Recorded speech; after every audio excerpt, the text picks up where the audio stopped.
Ladies and gentlemen, we want you to stand and we want you to make some noise. Ladies and gentlemen, let's go racing here at Knoxville. Only the best go 3 abreast. It is show time at Williams Grove Speedway. Ladies and gentlemen, boys and girls, here at Eldora Speedway, it's showtime! You got them for a rep. Often imitated, never duplicated. The greatest show on dirt, the world of outlaws. It's time to sit back, relax, and enjoy because, ladies and gentlemen, it's showtime! Set to do battle for 30 laps. The green flag is waving.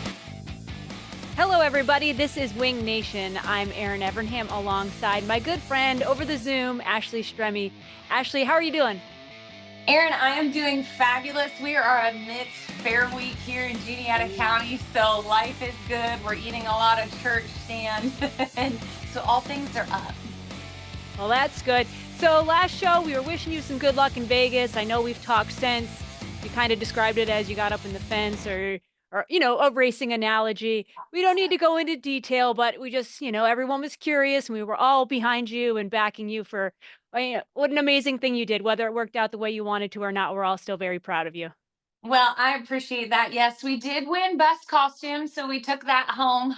But unfortunately, we got spun out there about halfway.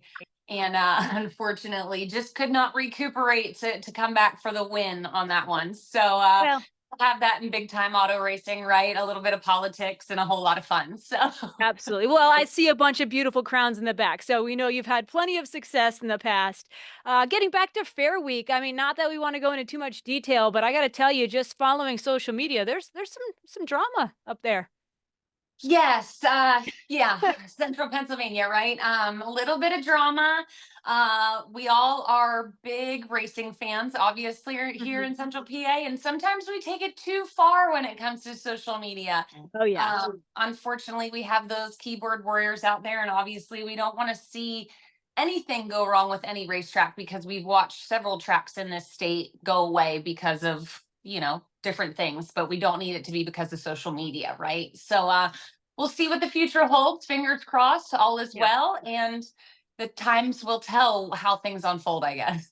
Yeah, well, like you said, at least you've got the fair rides and the fair food. Now, are you in the pie contest again this year?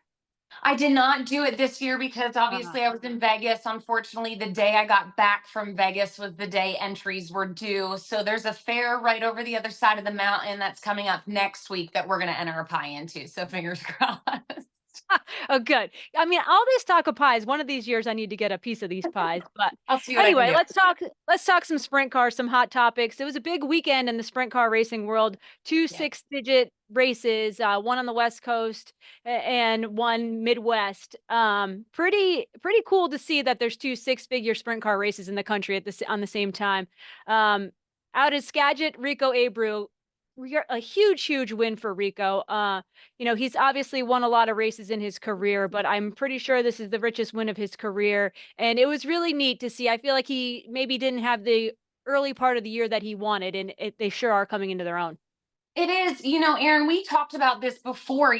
Rico was the household name the last year or two, and we haven't really chatted a whole lot about him. But then I was reading over his stats. It's his 6th high limit win and his 10th overall of the season. He somehow snuck that in there these last few months because it was not like that the first half of the season. So absolutely incredible. Obviously, he's a fan favorite no matter where he goes. And when you look back and see that video of the crowd cheering Rico, like just absolutely insane. So I know that probably had him pumped as well because he is very adamant about his fans. So really cool to see.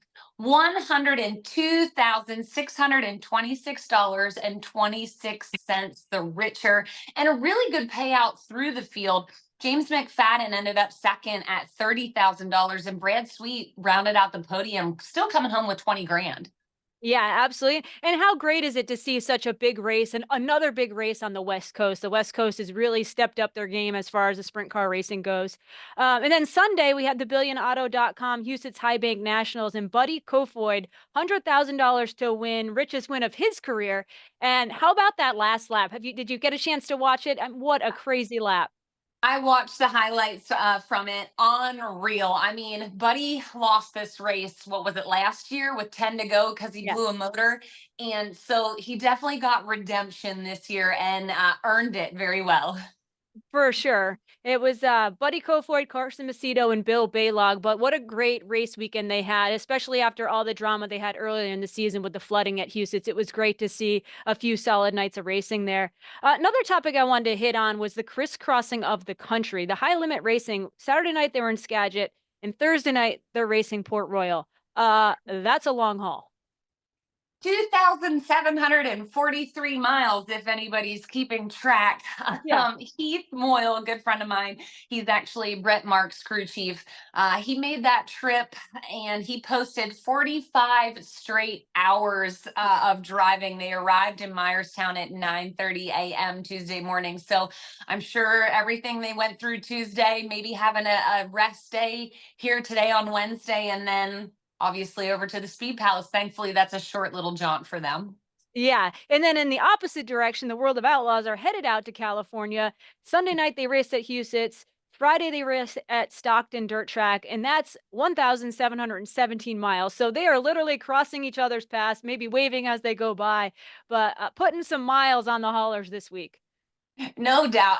Was it, who was it? Darren Pittman, I think, did a shirt one year that they like put a Yeah. map on the back of the shirt and said how many miles it was. It's absolutely crazy what these guys are doing in a season, but even just in 1 week to travel this much, absolutely insane. It All sure for is. the love of sprint car racing. Exactly. And we hit on it a little bit about how the West Coast to 410s continue to grow, and we're seeing more and more races. The high limits were there from August 15th to this past Saturday. The World of Outlaws head there now, September 5th to the 21st. There's 15 races between the high limit and the World of Outlaws in 37 days. I just think it's so neat to see. We talk about it a lot on the show, but how much California has continued to grow. I mean, it was always a hotbed for sprint cars, but there were some years where there weren't a lot of big races. We've seen the Gold Cup come back. We've seen what the Rudines have done and Peter Murphy's of the world, the Selzies, all that attention that they've brought to the West Coast. And now we're seeing so many races out there. It's absolutely growing. As you said, we've talked about it so much, but that's an incredible statement. 15 races in 37 days. That's absolutely insane. So if you're on the West Coast, even if you're not on the West Coast, this might be a great trip to make because Yeah. you're going to see a whole lot of racing in a short amount of days. And we need to support these tracks doing insanely incredible things. And Erin, I'm not sure. I think we're going to talk to Trey Starks. So we can chat about what all that's going on in the West Coast and how much things are growing out there. For sure. Yes. One person we hadn't talked about who had a fantastic week last week was Trey Starks with 2 wins with the high limit racing. We're going to have him on next, catch up with him about the wins and all things West Coast. But first, we need to step away, take a quick break, and we will be back with more Wing Nation in just a minute. Tony, do you even remember how to drive one of these? It's not something you forget. You should know that. The drive to succeed, the need to win, the desire to be a champion. And we surround ourselves with partners that believe the same. Like Tony Stewart Racing, Sage Fruit strives to be the best in all they do. They work hard on the farm, in the packing facilities, and with their retail partners to provide high-quality apples and pears all year long. You can compare apples to apples, but nothing compares to a Sage Fruit apple. Winning quality in every bite. Welcome back. This is Wing Nation presented by Sage Fruit. Joining us on the Sage Fruit hotline is Trey Starks after a fantastic week with the high limit racing, 2 wins. Trey, welcome to the show. Thanks for having me. So, I mean, tell us about this incredible week that you had, your hometown tracks, 2 huge national wins. Just how are you feeling? What has it been like? Yeah, it's been amazing. I mean, can't really describe how this weekend comes together for us and our family team. To get 1 win is amazing, let alone 2 back to back. I mean, dream come true scenario, really. Trey, let's talk about what got you here, because you have, quite frankly, done it all. You've traveled the country, you raced in Pennsylvania, you stayed in Iowa and made that a career as well. And now you're back home, kind of where it all started for you. What has that journey been like? We've talked to, a lot of rookies who have been up and comers in both series at this point, and they talk about getting their teeth kind of kicked in those first few years on the road. Talk about what everything has kind of culminated for you to be where you're at right now. Yeah, absolutely. That's kind of it. You get your teeth kicked in for a long time, and it doesn't stop. Even it doesn't matter how long you've been doing it. But this weekend for us is really, especially for me, it's been kind of full circle because we started at home racing around these tracks, got some experience, then went out on the road and raced in central Pennsylvania, and then Knoxville, like you said, and we even did some traveling with our car, back several years ago. So to kind of take everything that we learned here at home, plus what the experience that I gained out on the road racing against a bunch of different guys on all kinds of different racetracks, and then be able to come home and kind of build up our family operation again, and kind of put in the work, running local shows and doing a little bit of points racing back home here. It really helps that Kevin Rudine and their team at Skagit have provided such a great place for us to race on a local scale. But then to connect with the touring series, it makes it all the work and all the stuff we've done in previous years. It makes it all feel worth it, because that's really what you work for. Is you put in the time at the local shows to get your notebook built up and get laps at these tracks in hopes that you're prepared when the high limit or the outlaws roll into town, that you can be competitive. And to be competitive, let alone get a couple wins with them, it's just a surreal feeling for sure. Trey, remind us again the whole story. I know it has to do with the family business. You wanted to go back. What is the family business, and how busy does that keep you? Yeah, we own a prototype machine shop here in the Seattle area. There's a lot of aerospace, rocket, satellite, plane, you name it. There's a lot of machining that needs to be done. So we provide services for a lot of those big aerospace companies, mainly on the prototype side. But it's kind of fueled from our passion with motorsports on just making things and manufacturing, design, things like that. So it keeps us really busy. It also allows us to still go racing every once in a while on the weekends. We're not traveling full time anymore. We wouldn't be able to, but like I said, again, the program that they have around here, especially at Skagit Speedway, allows us to do it on a small scale and still make it worth it. They've got a great program up there, and they provide great racing for us. But yeah, work's kept us busy, kept us from traveling a whole lot, but it still allows us to go race and do what we love to do. And then when the high limit guys roll into town, we get to have some fun with them as well. Trey, we actually have a video playing of the race, and I'm curious. I'd love to know what went through your mind coming off forward to the checkered flag when Sunshine pulled up beside you there. Did you know you could seal the deal at that point, or were you like, where did this guy come from? No, I knew somebody was going to be there, especially with, I felt pretty good there coming to the white flag. We'd been making it through traffic pretty well.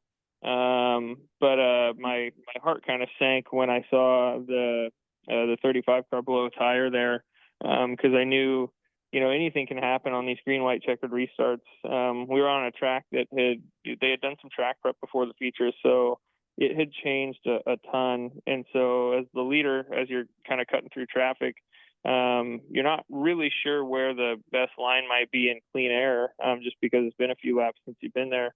So I knew I just had to kind of run my car. And if somebody was going to find a way around me, it is what it is. I was just going to see if I could run the car as fast as I could where I thought the lane was best. Tyler kind of showed me where the track might have been moving around there, and a couple more laps it might have got interesting. But yeah, all I could do when I saw him pull alongside me was drive as hard as I could out of four there and try and beat him to the line. I knew it didn't matter who it was back there because there's so much talent. that somebody was definitely going to challenge, and it wasn't going to be easy. Trey, in your press release after the weekend, you talked about the advantage of being your home tracks. I think it was more to do with Grays Harbor, but you talked about how the track is going to change as the night goes on or what they might do to it. How much was that an advantage to you this weekend, being the hometown racer?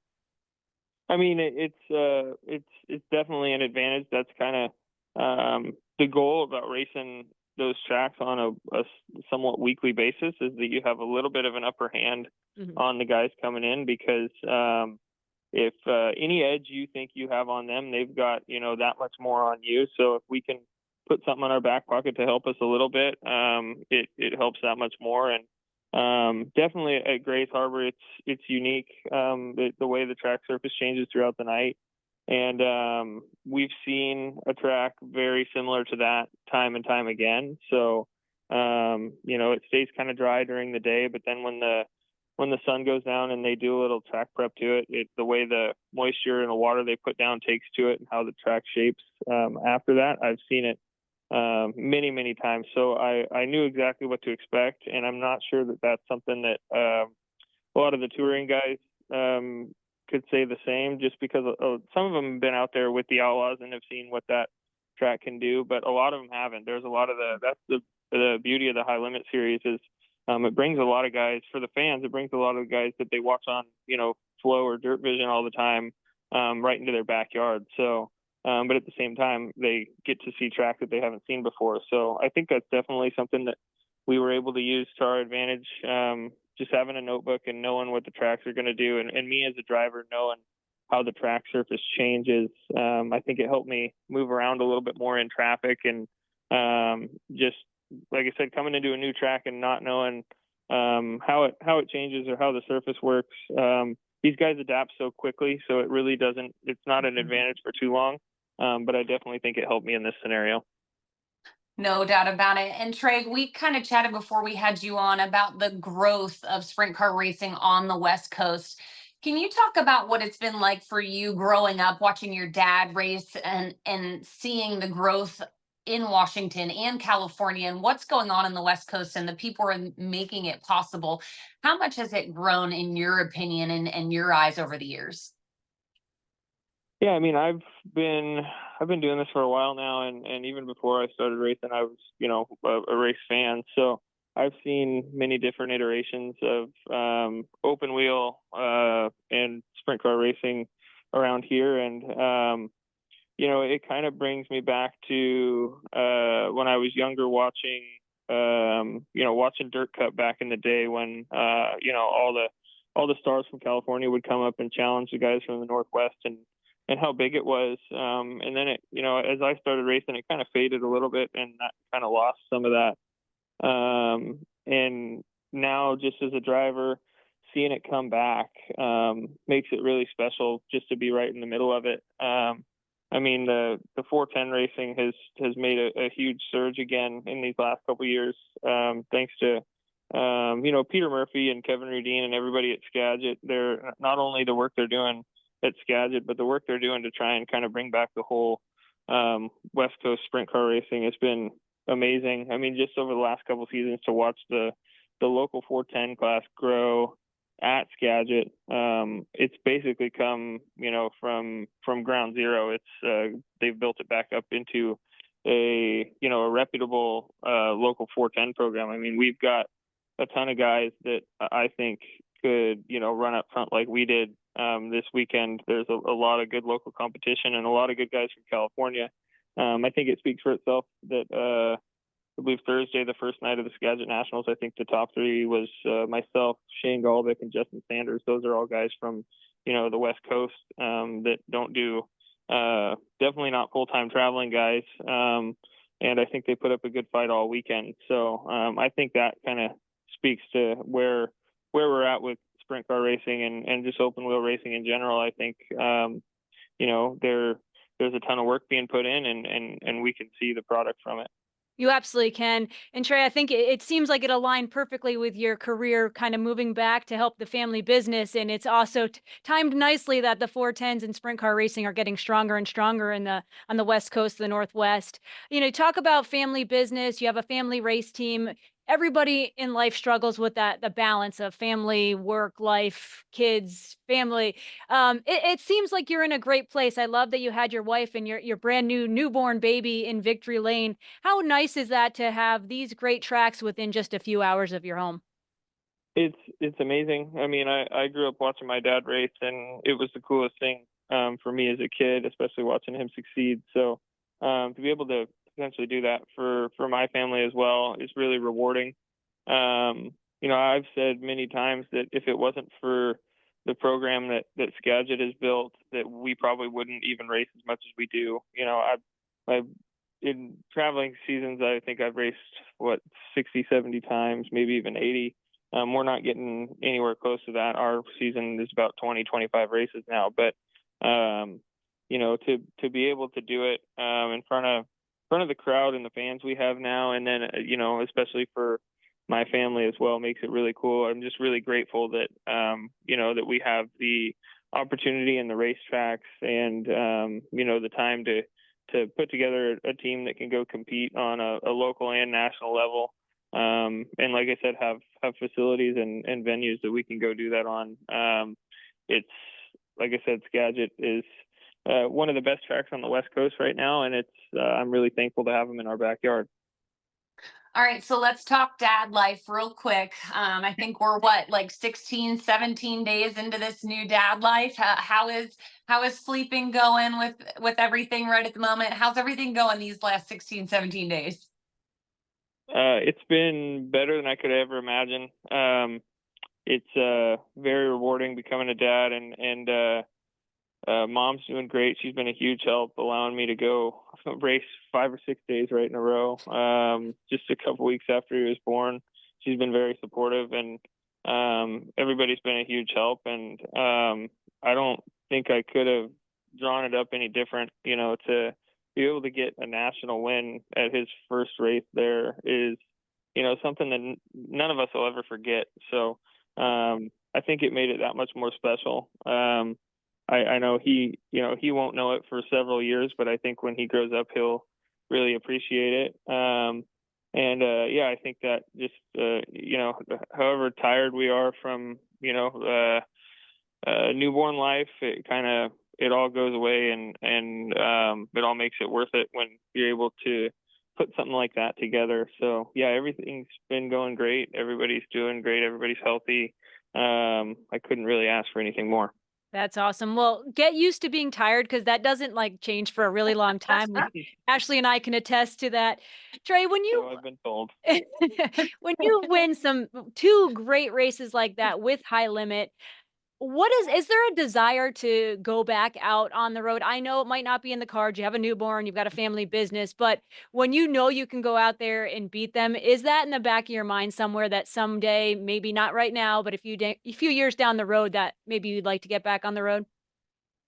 It definitely is nice to know that, because you never really know when you're racing on a local level. You get the guys from California that come up for the big races like Dirt Cup. But you're never really sure where you're at, no matter how fast you are against, that kind of competition. I know from racing against them that there's nothing like racing against the High Limit or the Outlaws at the top, but the top level of competition. So it's good to know that when they do come in that you are competitive, and so it does kind of put it in the back of your mind that, hey, if you ever wanted to go out and do this again, you still have maybe at least a couple years left that you could be competitive. So it does sit in the back of your mind that maybe if you ever wanted to go out and do this on a full time or a semi full time again, that you could probably be competitive at a higher level. And for me, I feel like it's always one of those things where would you rather be out there doing it if you had no other consequences? Absolutely. But sometimes that's not necessarily, you're not in that position. And I'm okay with that because, like I said, we do get to race when we want to, and we're competitive when the fast guys come into town. If there was ever an opportunity in the future where maybe things slowed down and we were able to make it happen, I'm sure it'd be a ton of fun. If not, I'm okay with that too. Just because, like I said, we we still get to do it here on a manageable level, and we get to have fun while we're doing it. So we'll see. It all depends. It depends on what opportunities arise, but it's one of those things as a competitive race car driver that you're always thinking about. No doubt about it. All right, Trey. So before we let you go, I know this season is slowly starting to come to an end. What does the rest of the season look like for you? Yeah, we're going to close out with, I believe there's 3 or 4 more races on the schedule at Skagit. We've got the owner's title point lead for both classes right now. I'm leading the driver's points in the 360, but I think I'm second in drivers, but we're still leading the owners in the 410. When my son was born, we had to miss a night, and it was actually a double header night where they ran both 360 and 410. Thankfully, I have really good friends like Dominic Selzy that'll come in and fill the seat for me to keep us in the points lead there. We're not necessarily, we haven't ever really been points racers, but like I've been saying, the program up at Skagit is so good. It's hard to kind of pass up. The point fund that they pay out makes it worth it. So we'll run a couple more points races, see if we can capture both titles. That's we've won the 410 championship the past couple of years, but we've never won both of them in 1 year. So if we can seal that off, that would be a big feat for our team for sure. Trey, before we let you go, is there anything fun you have planned for the off season? I know you have a newborn, so that makes things a little challenging, but what are your hobbies outside of sprint car racing and working and keeping yourself busy with those things? Really for us right now, it sounds bad, but my hobby outside of racing is work. We're really busy here. I'm going to try and change that maybe a little bit once my newborn grows up, and I don't want him to have it in his mind that all that happens is work and racing. So I'm sure we'll try and plan some fun stuff to do on the off season. It's trying to keep the schedule a little bit open, just because of everything that's going on in life right now. You're not really sure how much time you're going to have or what's going to go on, but we've definitely made a point to try and slow down a little bit and enjoy life a little bit more, especially with our son. So I'm sure there'll be all kinds of stuff that comes up that we get to do, but we're just not trying to put too much in the plans right now, just to stay flexible. Like I said, got a lot of stuff going on. So, but we're having fun, no doubt, whatever we're doing. And I've got a lot of great people surrounding me that makes it a lot easier in that regard. Well, if you figure out how to make things slow down and balance life perfectly like that, please let us know, because that's the billion-dollar question. But Trey, thank you so much for coming on with us today and sharing your story. We wish you the continued success, and hopefully you can wrap up those championships. Absolutely. Thank you guys very much. Awesome. Thank you very much. That was Trey Starks, driver of the number 55X, who had 2 wins this past week with the High Limit Racing. We will have more Wing Nation in just a minute. Tony, do you even remember how to drive one of these? It's not something you forget. You should know that. The drive to succeed, the need to win, the desire to be a champion. And we surround ourselves with partners that believe the same. Like Tony Stewart Racing, Sage Fruit strives to be the best in all they do. They work hard on the farm, in the packing facilities, and with their retail partners to provide high-quality apples and pears all year long. You can compare apples to apples, but nothing compares to a Sage Fruit apple. Winning quality in every bite. Welcome back. This is Wing Nation presented by Sage Fruit. Let's go to the National Sprint Car Hall of Fame birthday calendar. Monday's birthdays, Jim Colbert, Richard Hoffman. And Tuesday, Harold Red Lampius and Roger Rager. We'll get back to Roger in just a second. Wednesday, Dave Darlin, Bobby Grimm, Jackie Holmes. Thursday, Willie Davis, Brent Kading. Friday, Bernd Emick. Saturday, Earl Hallequist, and Sunday, Larry Dixon and Bill Utz. Wow, there's a lot of birthdays this week. But let's focus in on Roger Rager. He's a National Sprint Car Hall of Fame class of 2009. He was born in 1948 in Lincoln, Nebraska. At 14 years old, he purchased a stock car for $35 and started racing. In 1968, he moved to sprint cars and started winning immediately. He won in Knoxville in the 60s, 70s, 80s, 90s, and 2000s. He was the 1975 Knoxville track champion.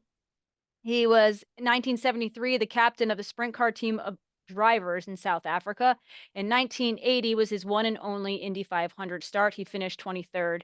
In the late 1990s, his career had slowed down. He had one final race at Cedar Lake, finished second, and caught the bug again, and then won 30 more times after that, including 4 at Knoxville. What an awesome character Roger is. Do you know anything about him, Ashley? I don't, but that's absolutely insane. Yeah, I got the chance to get to know him a little bit.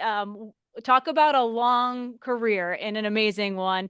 And he will forever be enshrined in the National Sprint Car Hall of Fame. And like we remind everyone every week, become a member. It's only $25. You get free admission. It's a wonderful place to go to. You can go to sprintcarhof.com to become a member. They've got a great store that I love to shop at, and Kate does as well. So please become a member and check it out. It's a wonderful place that recognizes our sports past. And it's so cool when especially this, a guy never knew, Yeah. and his story is forever there, and you can learn so much more about so many other drivers there as well. Just awesome. You can, and it's awesome. really neat. Like any museum in the world, every time I go there, I've been a million times, but they change a lot of the exhibits. But not only that is like you find like a small story in a corner, or you read about. It's just I don't know. I of course being a sprint car fanatic, I love it, and like I said, I love the store. Anyways, moving on. This week, big week in Pennsylvania. Tell us about it, Ashley. It is the 57th annual Tuscarora 50. It is the Kubota High Limit Racing sanctioned series this weekend. Thursday is a complete show start to finish. Friday is the night before the 50, and Saturday is the famed Tuscarora 50, paying $57,000 to win. Just a huge weekend. Obviously, it's a fair race those 3 nights. So if you're local, if you're not local, get in town, enjoy some incredible fair food. Highly recommend the Lutheran Church stand. It's just insane. It's just a great week, awesome racing, and it's the 170th annual Juniata County Fair. So you don't want to miss it. I might be a little biased. Sorry. Yes, of course, born and raised. But there is just nothing like a racetrack with a Ferris wheel lit up in the background. I fall for that every time. Are you going to the races all weekend? Absolutely. Well, I didn't know if David was racing or, you had something else going on. No, he knows that this is the one weekend a year that he's not allowed to race. Like, I don't care if he races, does whatever he wants, but the Tuscarora 50 weekend, you do not schedule a race on that race. Okay. Things you learn about the Stremmes. Awesome. World of Outlaw NOS Energy Drink Sprint Cars. They're at Stockton Dirt Track on Friday. Saturday, they're at King Speedway in Hanford, the Tom Tarleton Classic, and that's a $21,000 to win. So again, another big weekend with some big paying races. Indeed. And then Friday is the Attica Season Championship. Saturday is Fremont. And then, of course, their Attica Fremont Championship Series Championship night as well. What they're doing there has been phenomenal for Ohio. For sure. The IRA bumper to bumper sprints are Saturday. They're at the Cedar Lake Jerry Reichert Memorial, which is a special one for me because I'm friends with the Tatnells, and that is Amy Tatnell's dad's race. So hopefully that's a great one. And Farmington Empire Speedway in Missouri, Saturday night, they have the Queen's Royal, $7,000 to win. They should have called me. No, I'm not a queen this year. So no, oh, geez. No, But, that's all right. But a lot of big racing this weekend. I know this time of year, September, we're into the September. So things start to slow down, but there's some big races, big paying races still. So it'll be fun to see how the weekend goes. Get out, support your dirt tracks because the season's winding down, and then you've got to wait how many months till we all kick off again in February. So get out and get to your racetracks. For sure. And make sure you follow us on all social media, Twitter or whatever X it's called these days, Facebook, YouTube pages, and all of our old interviews, and we have it all archived. So please check it out and share and like and do all those things that Postman always says. So anywho, thank you so much, Trey Starks, for joining us. Thank you, Ashley. As always, it's always fun to chat with you and catch up. Enjoy your time at the fair. But most importantly, thank you all for tuning in today on Wing Nation presented by Sage Fruit.